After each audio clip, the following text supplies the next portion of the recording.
Hey, welcome back to the JKWD podcast, where we are riding by the seat of our pants today. Happy December. Brr. Yeah, like that. That's it. December. It's getting to be that time, huh? Yeah. December 2, 2019, at the release of episode 182. We've been doing this for 3.5 years. Kelvin, how the heck are you? I am fine.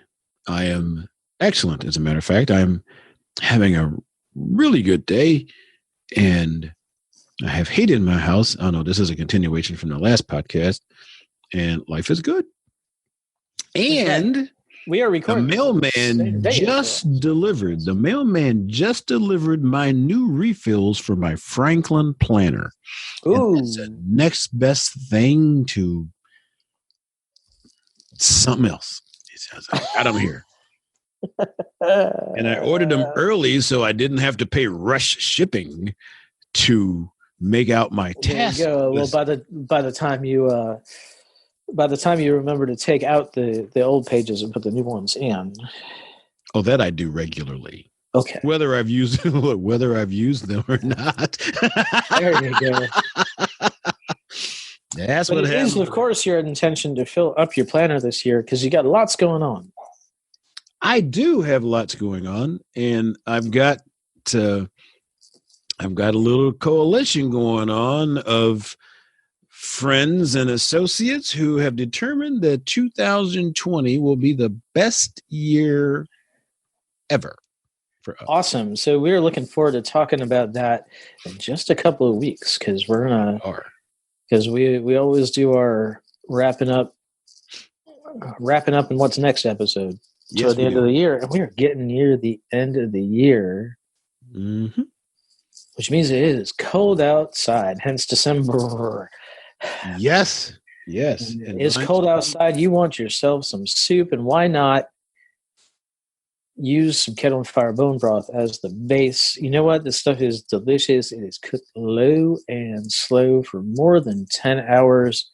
Gets all that good collagen protein in there for you, and it will work with your intermittent fasting program. It is keto friendly, as are some of their soups. If that's the diet you're going with. I know it's popular these days.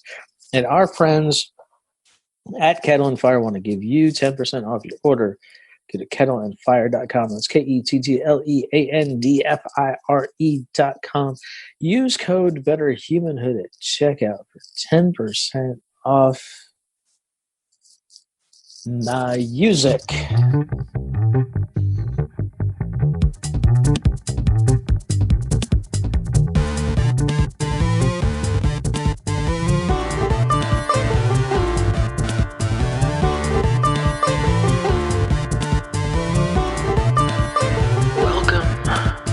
Josh and Kelvin World Domination Podcast, where we talk about better humanhood and teach you how to dominate your world. You ready? Here we go. My music. I'm making up words now, Kelvin. Well, it is the editorial privilege of podcasting artists to do what we need to do to create awareness of concept. I better write that down. I'm never going to remember to say that again. Awareness of concepts. That's right. So before we got recording, I was looking at this story on Sky News about these wild boars who got into some cocaine in Italy. Really? Now, it says 17,000 pounds, but that's a monetary value. That's not a weight of cocaine, because that would be a lot of cocaine. A lot of cocaine.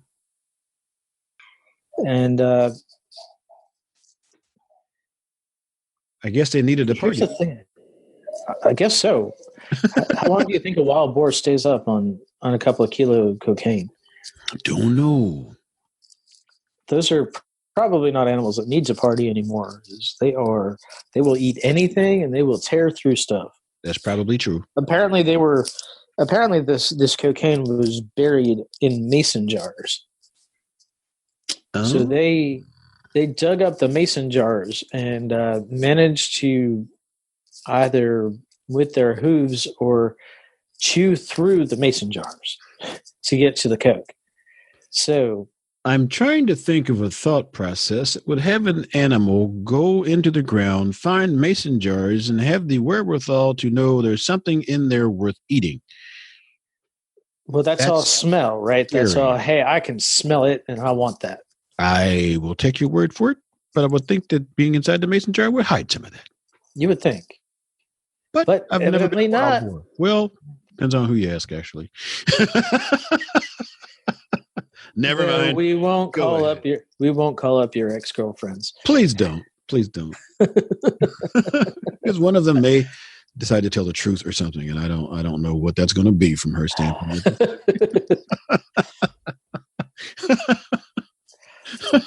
That's a whole other podcast, Mr. Chair. Yeah, that's not even an episode of JKW. Yeah, that's not even. Let's start a new series. Nothing. Yeah, that's a bad. Yeah, never mind.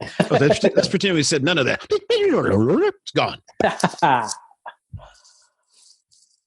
Back to the wild boars. Digging up cocaine. Yeah. Just in a field in Italy, and apparently the drug dealers were very upset about this because the cops overheard them complaining about it. That's why we know that this happened. I suppose the cops couldn't then go apprehend them because there was no evidence. That's right. But a lot of really revved up wild boar. Right, and those are probably animals that don't need it. Yeah, most likely. Yeah. Well, that was exciting. Anyway, yeah. So I think it's a great way to start off December is to have somebody else hopped up on a different kind of snow. You took that right around, didn't you? I did. I didn't even see that coming. Oh, man. Okay. Well. Yeah, expect the unexpected, as it were. So what's up? Kevin, I'm 5'2". There's a lot up. True enough. So we were recording this on the same day as we recorded the last episode. So if you hear us referring to Kevin's furnace or Josh's water heater, I don't think we're just going to keep talking about it and you're going to get tired of us talking about it. It's still in our mind because last week's episode was recorded about 15 minutes ago. That's right. And by next week, when we record the next couple episodes, we've forgotten all about it. That's right. We'll have something else that is going right. Something good. No, I don't want anything else to go wrong. Don't want anything to go wrong. I said go right. I said we'll have something else going right. Good. Yeah. So yeah, that is the thing. So let's go back to your Franklin planner. Back to my Franklin planner. Yeah. Yeah. It's wonderful. So one of the things that a lot of people forget to do for the beginning of the year is plan ahead with something like a planner. Now, planners are very personal. Yes, they are. So if you are the type of person who makes resolutions to coincide with the new year, and we always recommend against that, hey, you and I are both drinking tea today. And I know that is out of nowhere for most people, but I can see Kelvin drinking the tea on the video. You can't see. But anyway. But we can do a screen print if you really, really want to see it. I really don't think we need to. Got it. Right. Just checking. I think people will believe us that we're both drinking tea. Okay. That would be a very strange thing to make. We want to remain authentic. That's right. It'd be a very strange thing to make up. Anyway, so a lot of people make resolutions to coincide with the new year, and while we often don't recommend that because it kind of gives you this false energy and a whole bunch of other reasons. Mhm. Thing is, if you're making a resolution that requires some planning, if you make that resolution on, say, December 29th, then you got to know what kind of planner you're looking for. Get your planning done for your resolution. Mm-hmm. And there are so many types of planners out there and so many different options. And how do the fact that people wait that long means that they're probably not going to find the thing that's going to work for them. So now, Say that one more time. The fact that there are so many different types of planners, so many different options. Mm-hmm.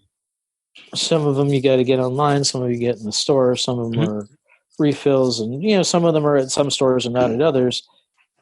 And the fact that a lot of people wait until 10 minutes before they need it means that they might not get a planner that they'll stick with. So this might be a good episode to talk about the planners we use and why we use them. Mm-hmm. Yeah, and we can do that. Yeah. So tell me a little about your planner. Well, the Franklin planner is really it predates me.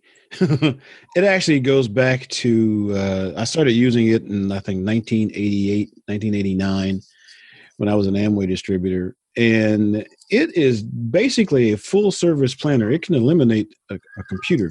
You can put such detail in it. It has your task list. It has places for your appointments. It has a 2-page. Well, there's a lot of different ones. The one I use has a 2-page calendar system, so that I can see like month at a glance of what I got coming up. Provided that I do all of that.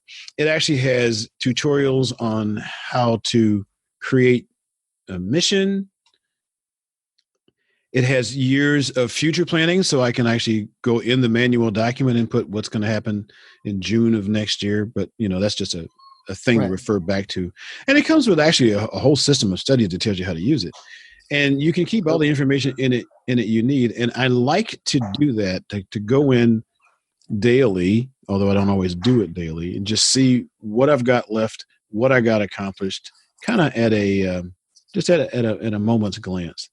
And I used it for so long because I used to have a lot of appointments and all that other stuff. I could track all that stuff, and it's really easy. And it's kind of heavy. So it's a detailed planner. You can do your mission planning. You can do all kinds of stuff with it. I don't use it for everything that, like most things I own, I don't use it to the full capacity that it is, but I'm used to it. I like it. I don't know. It looks good when you go into an appointment. And it's been really, really working for me. And I actually have several years back, I think my current past planners go back to 2004. Now, who the heck needs to have your planners back from 2004? But I've got them if I want to go and see what I was doing at that point in time. And sometimes Well, it also means that if you remember a particularly good year you had, you can go back to that year and go through your planner and see what you're doing. Yeah, absolutely. And it's got names of old contacts, if you use all of that stuff. If you use it. What I don't use in the Franklin Planner anymore is the actual name and address section. I mean, the phone book section, because I keep that on my phone. Right. But it had a section, back in the day for your medical information. So basically, if you passed out in the train station or something, people could go to your planner, see who your doctor was, all that kind of thing. Right. My plan got somewhat abused when I went to Italy to visit my son a few years ago and got in a rush and ended up leaving mine in a taxi Kev. Oh, Or was it on a counter at the train station in Rome? I forget. Anyway, I kind of had to start over then, at least that month. But yeah, so it's got a lot of stuff. And my thing is I'm used to it. I'm comfortable with it. And when I choose to use it properly, it's very, very informational, and it just lets me track me and my thoughts. good stuff. How about you? I use, I remember. Yeah. Yeah, I use a not safe for work planner. Mm-hmm. It says Carpe F and Diem on the cover. Yeah, it's actually sold with a sticker between the F and the N. So, so you can always just leave that sticker on, I suppose. Mm-hmm. But the the long and short of it is, it's got at the beginning of the month, it's got a blank page for your priorities for the month. Mm-hmm. It's got a couple of pages or a page dedicated to you your goals, and your the things you want to learn that month. Right. And then it's got a month at a glance thing, like like that 2-page spread, Right. where I can put small boxes, but you can put appointments and payday and that kind of stuff, and just to be able to glance at it quick, and then it's got a 2-page spread for a week, and then it's got foul mouth stickers to for recurring things like send a bill, or pay your bills, and payday, and just another thing to do. But it works for me, and I find it funny. Sometimes I go through, I forget. Yeah, and for some reason lately, cussing on book covers has become popular. Yeah. Right. So, and maybe it's maybe it's somewhat my Generation X. Maybe it's a little more millennial. I don't know, but I feel like it started with Mark Manson, subtle art, not given an F. Yeah. But Yeah. Gary As I John mentioned, Bishop I now. hated the cover of that book, but once I got into the book, I actually liked it a lot, and had to. I was angry at myself because, darn it, now I got to read the whole flipping book, because it was really that good right there, right at the end of chapter 1. It made me keep going, and strangely enough, he stopped using as much profanity in the book right there. Right. It's really on the cover for shock value, right? And it's Gary John Bishop, same thing. He's got a book on F Yourself, and another book that he came out with called Stop Doing That S. Oh, you just go back and give us all the titles. We'll make a market E and get it over with. Because I know it's hurting you to it does. It hurts, but I'm a good boy, Kelvin. You taught me well. Oh, you're trying not to pass those off to your daughter just yet, huh? Just yet. Well, I've always said that if she uses them correctly, I'm not going to get mad. Yes, Mr. Shearer, your daughter said this. How'd she use it? It was directed at, was the kid being that? Yeah. Okay. Well, my daughter's not the problem. Mr. Shearer is an editor, and he knows how to properly use those phrases so that they are effective and correct grammatically. Yeah. Well, on the one hand, some people will say that it's lazy and that it just gives people another reason not to listen to you. On the other hand, I used to be one of those people. They are versatile words that punctuate meaning.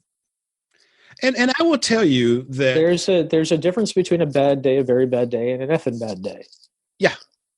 And I will tell you that in full disclosure, I've used that language talking to my son here in my house and a couple of things like that and friends. For some reason, taking it on the air when I'm not someone like Richard Pryor or a comedian that does that it just bothers me and I have to decide at some point, do I want to get over that, or am I going to continue to be the me that I am?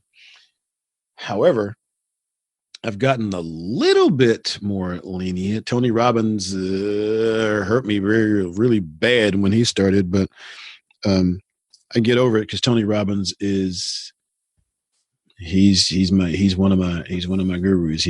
I've gotten an awful lot of who I am from him, so I can't stop acknowledging his points just because he puts a effing in it, Right. Well, and I feel like there's a difference too between avoiding it because it's the wrong word, mm-hmm. and avoiding it because you don't want to use that word. Mm-hmm. If you say crap mm-hmm. instead of the S word, you're being just as lazy. You're just choosing a different lazy word to do it with. If you use dang instead of damn, you're being just as lazy. You're just using a different word to be as lazy. If you say frig, it doesn't register as an E, but it's the same lazy word. Everybody knows what you mean. Mm-hmm. But if it's not the right word to use, it's not the right word to use. And I mean, you see that reading Mark Manson. It hits you hard when you look at the book cover, mm-hmm. and then you read the book and you don't even notice it the few times he uses it because it's in his defense. He did use an asterisk for the U on the cover. On the cover. I'm sure that was necessary to get into the bookstore. Get it past the censors. Yes, Mommy, what is that word? No. Go ask Marlena Shear. No. But sometimes it's the right word. Mm. It's just a word. And I've used it. My son, the millennial, he and I used to have conversations, and some days when we had our talks, I just had to speak to him in his language, in my opinion. And luckily, he never spoke to me in his language. That would have been a whole different affront. Right. Right. But when we just had to sit around and have a conversation, we can do that stuff. So it's growing. I don't know. Some people might call it hypocritical. Some people might, I don't know what people call it. But it is who I am. And until I change, that guy finds his sensitive. What's hypocritical? Bill Cosby used to, call Eddie Murphy and Chris Rock and say, "Hey, you need to stop cussing." Mm-hmm. Did he? Yeah, he did. He used to. He used to call this particularly young black comedians and say, "You need to stop using that language." Mm-hmm. People will think you're uneducated, and meanwhile, Bill Cosby's going to probably die in jail because while he was calling people, telling them not to cuss, he was drugging and raping women. Well, those are two different fronts. I will give you that. Okay. And there's a whole there's a whole podcast we can have on that conversation. So sure, we're gonna save that one for another day. Right. We were talking about planners. Yeah. So I guess he was a planner when you look at it that way. That's right. That's right. If you use that time release drug, right? Yeah. So that's stuff. But anyway, back to the planners. You're enjoying your planner. Yeah, and I'm using it. I'm not using it as much as I did a couple months ago, but that's because I'm not setting as many appointments right now. Well, I'm increasing, and I will be increasing my my use again as we approach the new year because I'm planning on some things. Are you? And I am too. You know, Good. the Franklin Planner is excellent for someone who is very task oriented. So if you got a lot of stuff you need to do in a day, the way it's designed, if you got a lot of stuff you need to do in the course of a day, you need to make sure you get all of those done. It's excellent because it's built in very nicely.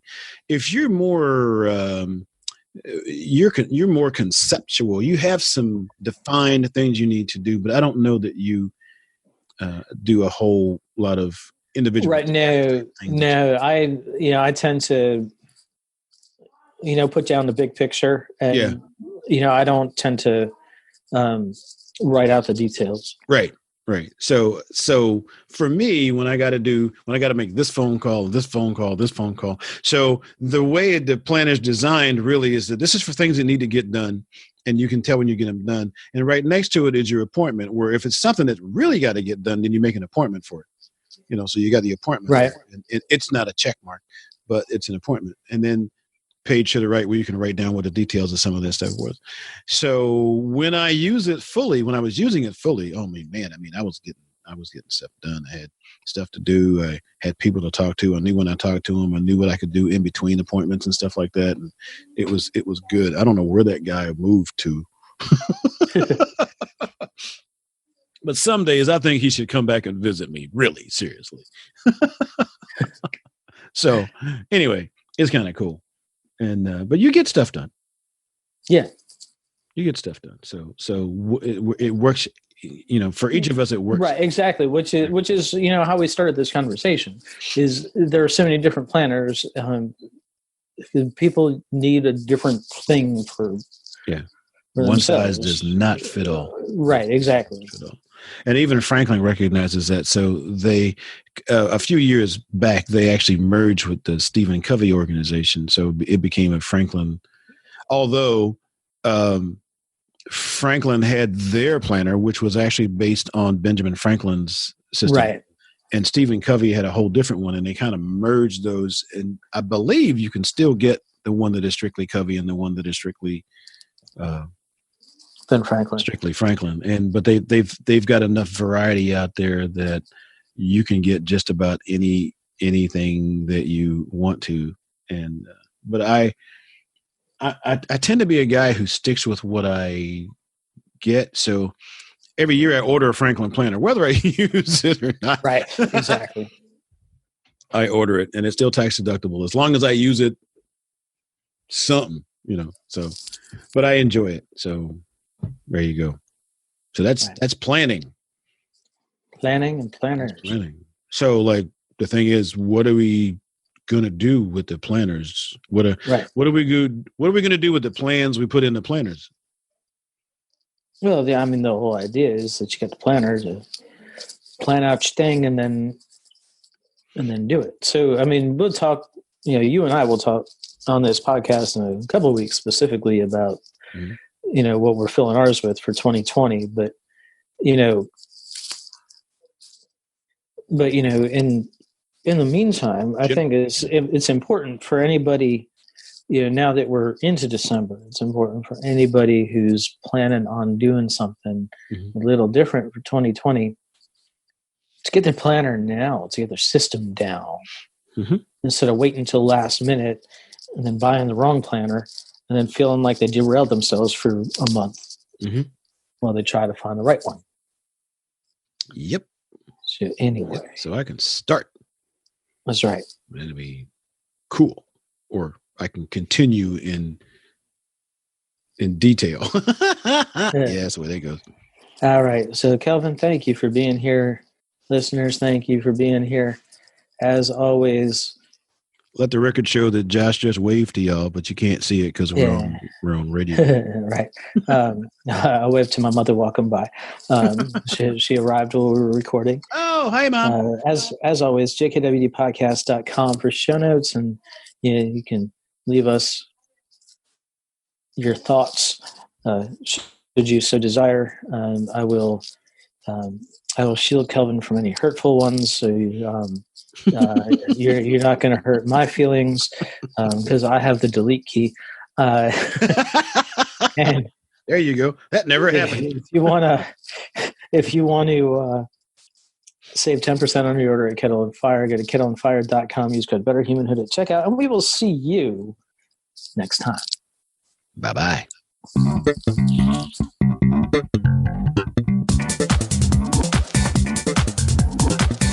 Hey, thanks for listening. Show notes and more at jkwdpodcast.com. Don't forget to subscribe, leave a review, and share with your friends, and we will see you next week. Bye.